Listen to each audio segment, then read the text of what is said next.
Hello students, আজিৰ ভিডিঅ'টোত আমি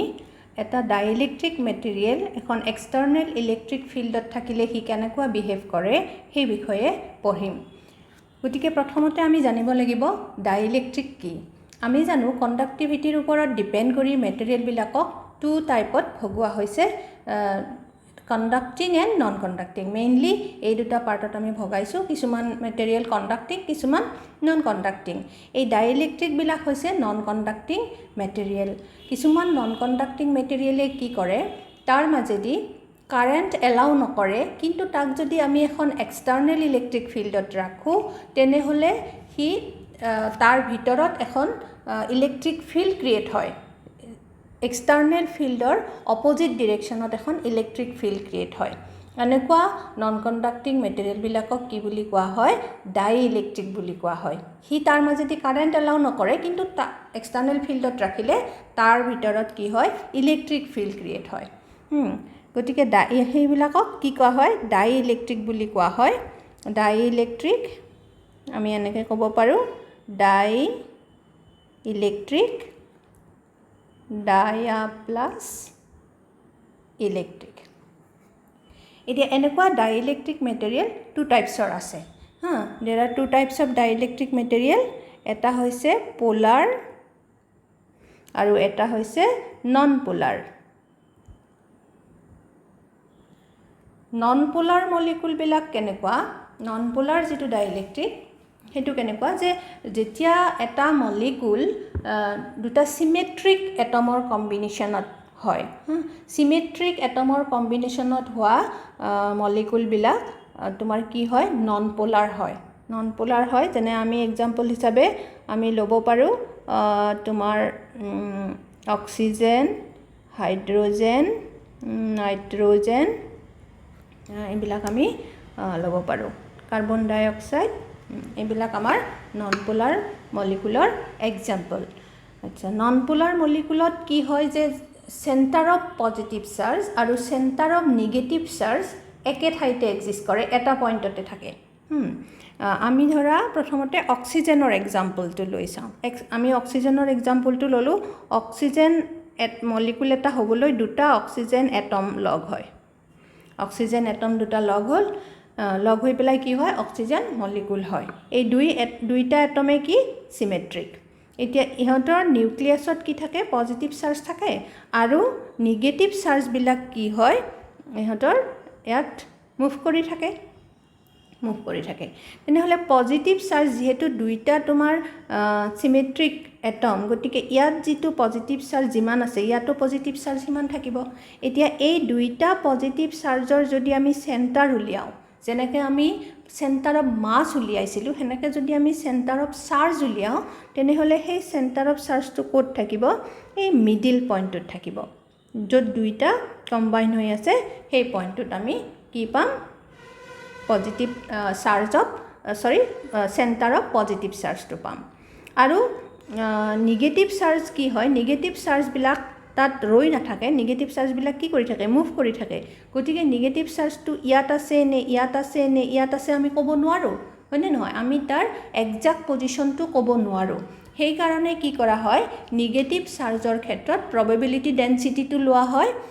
আৰু ইয়াত যিহেতু দুইটা এটমে কি তোমাৰ চিমেট্ৰিক, গতিকে নিগেটিভ চাৰ্জৰ যদি আমি চেণ্টাৰ উলিয়াওঁ, তেনেহ'লে সেই চেণ্টাৰটো ক'ত থাকিব,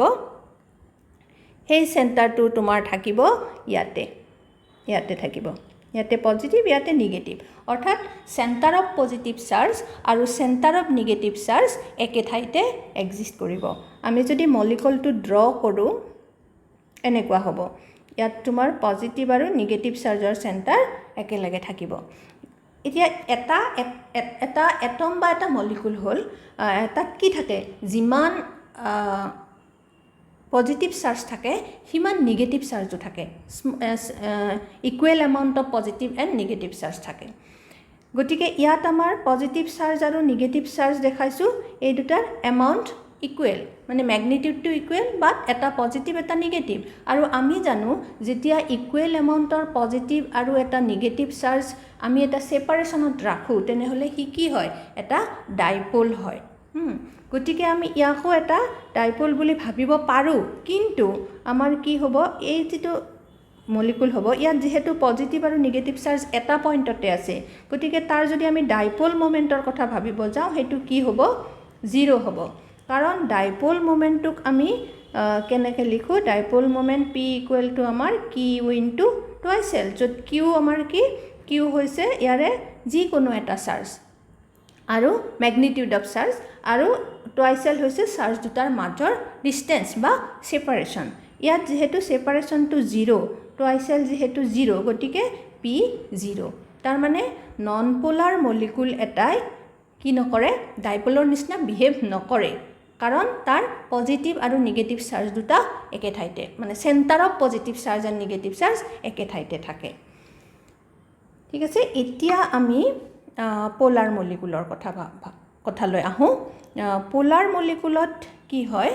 সাধাৰণতে এচিমেট্ৰিক এটম কম্বাইন হৈ পেলাই যিবিলাক মলিকুল হয় সেইবিলাক পোলাৰ মলিকুল হয় আৰু পোলাৰ মলিকুলত সেন্টাৰ অফ পজিটিভ চাৰ্জ আৰু centre of negative charge different প্লেছত থাকে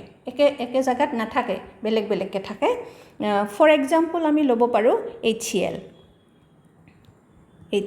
HClত কি থাকে এটা তোমাৰ হাইড্ৰোজেন থাকিল এটম আৰু এটা ক্লোৰিন এটম থাকিল এটো হাইড্ৰোজেন এটো ক্লোৰিন আমি জানো হাইড্ৰোজেনৰ নিউক্লিয়াছত যিমান পজিটিভ চাৰ্জ আছে ক্লোৰিনৰ নিউক্লিয়াছত তাতকে বেছি পজিটিভ চাৰ্জ আছে গতিকে আমি যদি এই পজিটিভ চাৰ্জ দুটাৰ সেন্টাৰটো উলিয়াও তেনেহলে সেন্টাৰটো কি হ'ব তোমাৰ দুইটাৰে য'ত কানেক্টেড হৈ আছে তাত এই পইণ্টত নাথাকি এই পইণ্টত নাথাকে ক'ত থাকিব অলপ ক্লোৰিনৰ ফালে আহিব ইয়ালৈ গুচি আহিব যেনেকৈ সেন্টাৰ অফ মাছ উলালে সেন্টাৰ অফ মাছটো কোন পিনে যায় যিটো সাইডত মাছটো বেছি থাকে সেইফালে যায় ঠিক তেনেকৈ ইয়াতো সেন্টাৰ অফ পজিটিভ চাৰ্জটো ইয়ালৈকে আহিব এতিয়া আমি জানো ক্লোৰিনৰ ইলেক্ট্ৰনেগেটিভিটি হাইড্ৰোজেনতকৈ বেছি গতিকে ক্লোৰিনৰ ইলেক্ট্ৰন ডেন্সিটিও বেছি গতিকে আমি যদি ক্লোৰিন আৰু হাইড্ৰোজেনৰ নিগেটিভ চাৰ্জৰ সেন্টাৰ অফ নিগেটিভ চাৰ্জ যদি উলাও তেনেহলে সেই সেন্টাৰ অফ নিগেটিভ চাৰ্জটো আহিব ইয়াত ক্লোৰিনৰ ভালে তেনেহলে আমি কি পালো এইটো নিগেটিভ চাৰ্জ এই বস্তু দুটাক যদি মই বাহিৰত উলিয়াই লৈ পেলাই আকো তাৰ মানে কি হ'ল এইটো তোমাৰ পজিটিভ চাৰ্জ হ'ল সেপাৰেশনটো অকমান বেছি কৰি দিলো এইটো তোমাৰ নিগেটিভ চাৰ্জ হ'ল একে পইণ্টত নাই দুটা ডিফাৰেন্ট পইণ্টত আছে গতিকে এই গোটে মলিকুলটো কি হ'ব গোটে মলিকুলটো এটা ডাইপোলৰ নিচিনা হ'ব কাৰণ ইয়াত দুটা equal amount of charge but opposite charge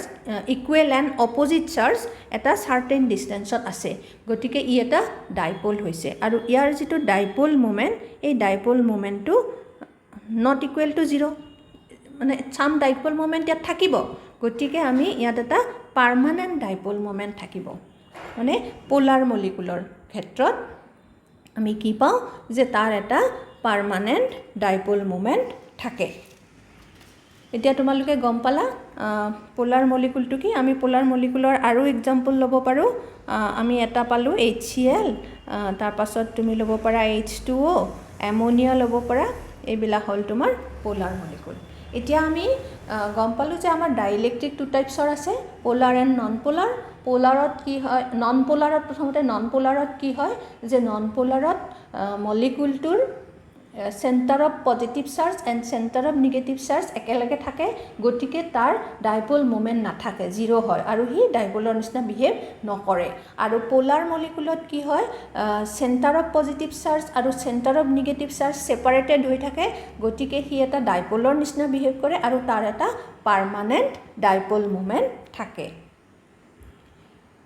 আমি যদি নন পোলাৰ মানে ডাইইলেক্ট্ৰিক এটা ল তেনেহলে তাক আমি কেনেকৈ ৰিপ্ৰেজেন্ট কৰিব পাৰো এটা ডাইইলেক্ট্ৰিক স্ল্যাব লৈছো আমি নন পোলাৰ তাক আমি এই টুকুৰা স্ল্যাব তাৰ মলিকুল বিলাক ভিতৰত আছে এনেকে তেনেহলে তাৰ সেন্টাৰ অফ চাৰ্জ বিলাক কেনেকৈ থাকিব পজিটিভ নিগেটিভ এনেকৈ থাকিব এই অৱস্থাত ইয়াত কোনো ডাইপল মোমেণ্ট নাই, কাৰণ মলিকুলাৰ ডাইপলবিলাকৰ এইবিলাকৰ ডাইপল মোমেণ্ট 0, গতিকে নেট ডাইপল মোমেণ্টটো 0 হৈ আছে। এতিয়া যদি আমি তাক নি পেলাই এখন এক্সটাৰ্নেল ফিল্ডত যদি থৈ দিওঁ, এখন এক্সটাৰ্নেল ফিল্ডত ৰাখিলে প্ৰথমতে কি হ'ব, ইয়াত আমি ৰাখিলোঁ পজিটিভ নিগেটিভ। কি হ'ব তোমাৰ এক্সটাৰ্নেল ফিল্ডখনে পজিটিভৰ ওপৰত এইপিনে এটা ফ'ৰ্চ দিব আৰু নিগেটিভ চাৰ্জটোৰ ওপৰত এইপিনে এটা ফ'ৰ্চ দিব। দিয়াৰ ফলত তোমাৰ মলিকুলটো কি হৈ যাব, নিগেটিভ আৰু পজিটিভ চাৰ্জ দুটা ছেপাৰেটেড হৈ যাব। হোৱাৰ লগে লগে কি হ'ল, তাৰ মাজত এটা ডিষ্টেঞ্চ আহি গ'ল, গতিকে লগে লগে ই ডাইপল হৈ গ'ল আৰু তাৰ এটা ডাইপল মোমেণ্ট ধৰা P1 আহিল। এতিয়া আমি যদি ফিল্ডখনৰ ষ্ট্ৰেংথ বঢ়াই দিওঁ, ফিল্ডখনৰ ষ্ট্ৰেংথ বঢ়াই দি আমি E0 কৰি দিলোঁ। কৰি দিলে কি হ'ব, যিমানে ফিল্ডখনৰ ষ্ট্ৰেংথ বঢ়াই দিম সিমানে এই নিগেটিভ চাৰ্জ আৰু পজিটিভ চাৰ্জৰ ছেপাৰেশ্যনটো বাঢ়ি যাব। ছেপাৰেশ্যনটো বঢ়াৰ লগে লগে তাৰ ডাইপল মোমেণ্টটো ইনক্ৰিজ হ'ব। গতিকে ধৰি ল'লোঁ এইবাৰ ডাইপল মোমেণ্ট P2, তেনেহ'লে ইয়াত কি হ'ব, P2 is greater than P1 হ'ব। ঠিক আছে। এতিয়া আমি এই স্লেব টুকুৰালৈ আহোঁ। ইয়াক আমি কি কৰিলোঁ, ইলেক্ট্ৰিক ফিল্ড এখনত ৰাখিছোঁ। কি ইলেক্ট্ৰিক ফিল্ড, E0 ৰাখিছোঁ। E0 ৰাখিলে ইয়াত দেখাৰ নিচিনাকৈ আমাৰ কি হ'ব, এইবিলাক ডাইপল হৈ গ'ল। এইফালে negative positive, negative positive, negative positive, negative positive, এনেকুৱা হৈ গ'ল। তাৰমানে আল্টিমেটলি কি হ'ল তোমাৰ, আমি যদি এইখিনি চাওঁ, এইটো ছাইড তোমাৰ কমপ্লিটলি নিগেটিভ হৈ গ'ল আৰু এই ছাইডটো তোমাৰ কমপ্লিটলি পজিটিভ হৈ গ'ল। তাৰমানে আৰু মাজত কি হ'ব, এটাৰ পজিটিভ এটাৰ নিগেটিভ, এইবিলাক কেঞ্চেল আউট হ'ব। গতিকে তোমাৰ ডাইইলেক্ট্ৰিক স্লেব টুকুৰাৰ এটা ছাইড নিগেটিভ হ'ল, এটা ছাইড পজিটিভ হ'ল, আৰু এই অৱস্থাত ইয়াক কি বুলি কোৱা হয়, পলাৰাইজড হোৱা বুলি কোৱা হয়। দুটা পল হৈ গ'ল, এটা নিগেটিভ এটা পজিটিভ, গতিকে সি পলাৰাইজড হ'ল। আৰু তেতিয়া কি হ'ব, যেতিয়া এনেকৈ ছেপাৰেট হৈ যাব নিগেটিভ আৰু পজিটিভ, তেতিয়া তাত এটা ডাইপল মোমেণ্ট ক্ৰিয়েট হ'ব, এটা নেট ডাইপল মোমেণ্ট ক্ৰিয়েট হ'ব। ডাইপল মোমেণ্টৰ ডিৰেকশ্যনটো নিগেটিভ টু পজিটিভ এনেকুৱা হ'ব, ডাইপল মোমেণ্ট এটা ক্ৰিয়েট হ'ব। আৰু তোমাৰ কি হ'ব, লগে লগে এখন ইলেক্ট্ৰিক ফিল্ড ইনডিউচ হ'ব তাত। ইলেক্ট্ৰিক ফিল্ডৰ ডিৰেকশ্যনটো পজিটিভ টু নিগেটিভ, এইখনক আমি ইনডিউচ বুলি কওঁ। তাত এখন ইলেক্ট্ৰিক ফিল্ড ইনডিউচড হ'ব। এই যিখন ইলেক্ট্ৰিক ফিল্ড ইনডিউচড হ'ল, সেই ইলেক্ট্ৰিক ফিল্ডখনে কি কৰিব, ইলেক্ট্ৰিক ফিল্ডখন তোমাৰ এক্সটাৰ্নেল ইলেক্ট্ৰিক ফিল্ড E0 অপজিট ডিৰেকশ্যনত আছে। গতিকে সি কি কৰিব, এইখন যদি E0 হয়, আমাৰ ইমানখিনিলৈকে কি আছে, এইখন EN, গতিকে এইখিনি তোমাৰ কেঞ্চেল হৈ গ'ল। গতিকে আমাৰ যিখন এক্সটাৰ্নেল ফিল্ড আছিল তাৰ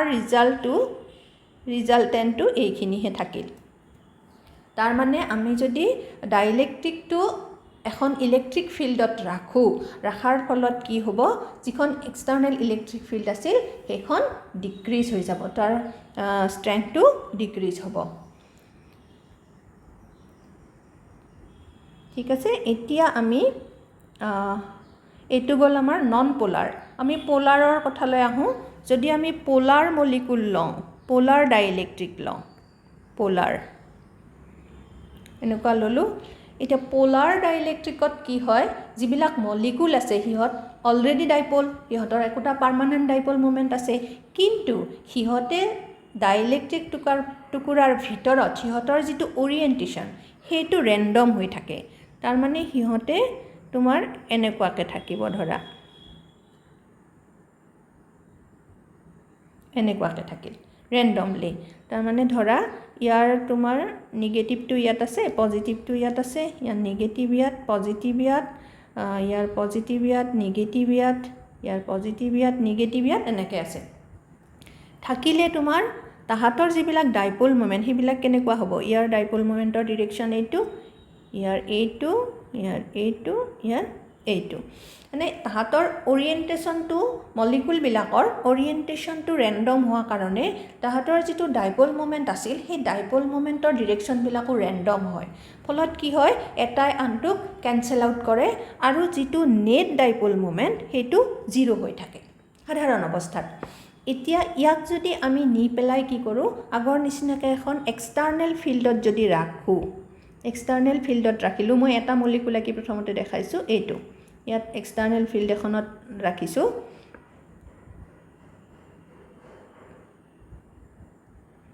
এইটো আমাৰ আছিলে তাৰ ৰোমান নিগেটিভ এইটো মোৰ পজিটিভ আছিলে এই ফিল্ডখনে কি কৰিব এক্সটাৰ্নেল ফিল্ডখনে তাৰ ডিৰেকশ্যনত ইয়াৰ ওপৰত ফ'ৰ্চ ক্ৰিয়েট কৰিব আৰু ইয়াক এই পিনে টানিব বা আমি এনেকুৱাকৈও দেখাব পাৰোঁ অকণমান মই অৰিয়েণ্টেশ্যনটো বদলাই দিছোঁ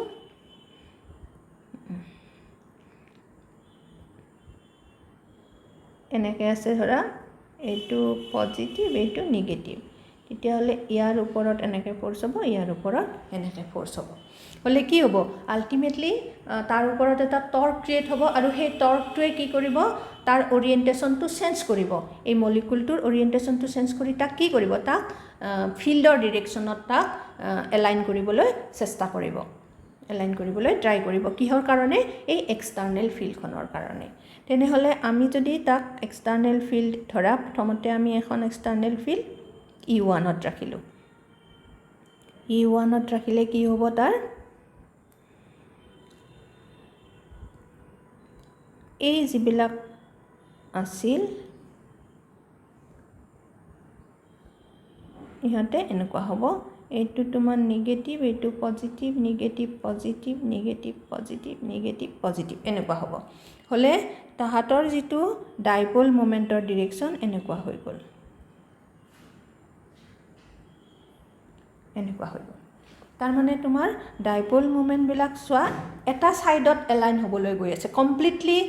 ইলেক্ট্ৰিক ফিল্ডৰ লগত এলাইন হোৱা নাই কিন্তু তথাপিও কি হৈছে সিহঁতে ইয়াত যেনেকৈ তোমাৰ ৰেণ্ডমলি আছিল ইয়াত কিন্তু সেই ৰেণ্ডমনেছটো কমি গৈছে গতিকে ইয়াত কি হ'ব এটা তোমাৰ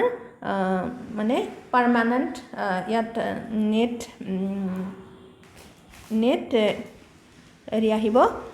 ডাইপল মোমেণ্ট ইয়াত এটা আহি যাব নেট ডাইপল মোমেণ্টটো আগৰ নিচিনাকৈ 0 হৈ নাথাকে হি নট ইকুৱেল টু 0 হ'ব ধৰি ল'লোঁ ইয়াত P1 তোমাৰ ডাইপল মোমেণ্ট আহি গ'ল এতিয়া আমি ফিল্ডখনৰ ষ্ট্ৰেংথটো বঢ়াই দি ইনট কৰি দিলোঁ ফিল্ডখনৰ ষ্ট্ৰেংথটো বঢ়াই দিলে আল্টিমেটলি কি হ'ব এই যিকেইটা তোমাৰ মলিকুল আছে সিহঁতে কমপ্লিটলি কি হ'ব ফিল্ডৰ ডিৰেকশ্যনত এলাইন হৈ যাব এইটো নিগেটিভ এইটো positive negative positive negative positive negative positive গতিকে আমি যদি তাক এনেকৈ চাওঁ কি দেখা পাম এটা ছাইড পূৰা নিগেটিভ হৈ গ'ল আৰু আনটো ছাইড পূৰা পজিটিভ হৈ গ'ল অৰ্থাৎ এই অৱস্থাত কি হ'ল ডাইইলেক্ট্ৰিক টুকুৰা পোলাৰাইজড হ'ল আৰু ইয়াত যিটো ডাইপল মোমেণ্ট ক্ৰিয়েট হ'ব সেই ডাইপল মোমেণ্টটো P1তকৈ ডাঙৰ হ'ব মানে ইয়াত এটা ডাইপল মোমেণ্ট আহি গ'ল তোমাৰ আৰু লগে লগে কি হ'ল ইয়াত এখন এইটো ডিৰেকশ্যনত ইলেক্ট্ৰিক ফিল্ড ইনডিউচড হ'ল এই ইলেক্ট্ৰিক ফিল্ডখনে এক্সটাৰ্নেল ইলেক্ট্ৰিক ফিল্ডখনক কি কৰিব কিছু পৰিমাণে ডিক্ৰিজ কৰিব ঠিক আছে এইটো গ'ল তোমাৰ আমি আল্টিমেটলি কি গম পালোঁ যে আমি ডাইইলেক্ট্ৰিক এটা সি লাগিলে পোলাৰ ডাইইলেক্ট্ৰিকে হওক বা নন পোলাৰ ডাইইলেক্ট্ৰিকে হওক আমি যদি এখন ইলেক্ট্ৰিক ফিল্ডত ৰাখোঁ তেনেহ'লে কি হয় সেই ডাইইলেক্ট্ৰিক টুকুৰাৰ এটা ছাইড নিগেটিভ হৈ যায় এটা ছাইড পজিটিভ হৈ যায় অৰ্থাৎ সি পোলাৰাইজড হয় আৰু তাত এটা পাৰ্মানেণ্ট ডাইপল মোমেণ্ট ক্ৰিয়েট হয় আৰু তাত এখন ইলেক্ট্ৰিক ফিল্ড ইনডিউচ হয় যিখন ইলেক্ট্ৰিক ফিল্ড ইনডিউচ হ'ব সেই ফিল্ডখনৰ ডিৰেকশ্যন এক্সটাৰ্নেল ফিল্ডখনৰ অপজিট হয় ফলত সেই ফিল্ডখনে কি কৰে এক্সটাৰ্নেল ফিল্ডখনক কিছু পৰিমাণে ডিক্ৰিজ কৰে আচ্ছা এতিয়া এক্সটাৰ্নেল ফিল্ডখন থকা কাৰণে কি হয় ডাইইলেক্ট্ৰিক টুকুৰাত এটা পাৰ্মানেণ্ট ডাইপল মোমেণ্ট ক্ৰিয়েট হয় গোটেই ডাইইলেক্ট্ৰিক টুকুৰাত ডাইপল মোমেণ্ট এটা নেট ডাইপল মোমেণ্ট ক্ৰিয়েট হ'ব আমি যদি এই ডাইপল মোমেণ্টটো ডাইইলেক্ট্ৰিকটোৰ পাৰ ইউনিট ভলিউমত ভাবোঁ তাৰমানে গোটেই ডাইইলেক্ট্ৰিক টুকুৰা নহয় তাৰ পাৰ ইউনিট ভলিউমত কিমান ডাইপল মোমেণ্ট ক্ৰিয়েট হৈছে সেইটো যদি ভাবোঁ সেইটোক কোৱা হয় পোলাৰাইজেশ্যন তাৰমানে পোলাৰাইজেশ্যন যদি আমি লওঁ আমি এনেকৈ ক'ব পাৰোঁ polarization this is equal to dipole moment per unit volume এইটো হ'ল তোমাৰ পোলাৰাইজেশ্যন এটা ভেক্টৰ কোৱান্টিটি তাক p ৰে ডিনোট কৰা হয় p বাৰ ভেক্টৰ কোৱান্টিটি আৰু তাৰ ডিৰেকশ্যন কোনপিনে হ'ব ভেক্টৰ কোৱান্টিটি হ'লে ডিৰেকশ্যন থাকে ডিৰেকশ্যন হ'ব ডাইপোল মোমেন্টৰ ডিৰেকশ্যন আকৌ কোনপিনে এই ইয়াতে চোৱা তুমি পিকচাৰটোত ইয়াতে ডাইপোল মোমেন্টৰ ডিৰেকশ্যন হ'লে এইপিনে নেগেটিভ টু পজিটিভ এই ডাইপোল মোমেন্টৰ ডিৰেকশ্যন আৰু তোমাৰ এক্সটাৰ্নেল ইলেক্ট্ৰিক ফিল্ডৰ ডিৰেকশ্যন একে গতিকে এই পোলাৰাইজেশ্যনৰ ডিৰেকশ্যন হ'ব তোমাৰ ডাইপোল মোমেন্টৰ ডিৰেকশ্যনত বা এক্সটাৰ্নেল ইলেক্ট্ৰিক ফিল্ডৰ ডিৰেকশ্যনত ঠিক আছে এতিয়া আকৌ যদি আমি এটা কথা গম পাইছোঁ যে এক্সটাৰ্নেল ফিল্ড যিমানে বঢ়াই যাওঁ সিমানে কি হয় ডাইপোল মোমেন্টটো বেছি হৈ গৈ থাকে গতিকে আমাৰ যিটো পোলাৰাইজেশ্যন আছে সেইটো কিহৰ ওপৰত ডিপেন্ড কৰিব এক্সটাৰ্নেল ফিল্ডৰ প্ৰপৰ্চনেল হ'ব তাৰ মানে এটা ডাইইলেক্ট্ৰিকৰ কাৰণে পোলাৰাইজেশ্যনটো কনষ্টেণ্ট নহয় ই ডিপেন্ড কৰে এক্সটাৰ্নেল ইলেক্ট্ৰিক ফিল্ডখনৰ ওপৰত এতিয়া আমি যদি কি কৰোঁ এই প্ৰপৰ্চনেল সাইনটো গুচাই ইকুৱেল সাইন আনো তেনেহ'লে আমি এটা প্ৰপৰ্চনেলিটি কনষ্টেণ্ট আহিব কাই এইটো কাই বুলি প্ৰনাউন্স কৰে কাই কি হ'ল ই নট এই যেটো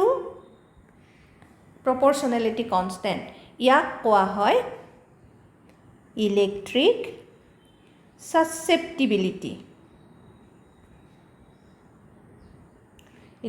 সাসেপ্টিবিলিটি গতিকে আমি যদি ইলেক্ট্ৰিক সাসেপ্টিবিলিটি ডিফাইন কৰিব লাগে তেনেহ'লে আমি এনেকৈ লিখিব পাৰোঁ দিস ইজ ইকুৱেল টু আমি যদি অকল ম্যাগনিটিউডটো লিখোঁ p by e naught that is electric সাসেপ্টিবিলিটিটো কি হৈছে polarisation per unit electric field গতিকে যদি polarisation per unit electric field হয় তাৰ মানে এটা চাৰ্টেইন ডাইইলেক্ট্ৰিকৰ কাৰণে এই সাসেপ্টিবিলিটিটো কি কনষ্টেণ্ট ঠিক আছে গতিকে আমি কি পালোঁ যে সাসেপ্টিবিলিটিটো হৈছে তোমাৰ পোলাৰাইজেশ্যন পাৰ ইউনিট ইলেক্ট্ৰিক ফিল্ড আৰু ই এটা নিৰ্দিষ্ট তোমাৰ চাৰ্টেইন ডাইইলেক্ট্ৰিকৰ কাৰণে ই কনষ্টেণ্ট ঠিক আছে গতিকে আমি গোটেই ডাইইলেক্ট্ৰিকৰ বিহেভিয়াৰৰ বিষয়ে ডিসকাস কৰিলোঁ যদি কিবা ডাউট থাকে তোমালোকে মোক কমেন্ট সেকশনত সুধিব পাৰিবা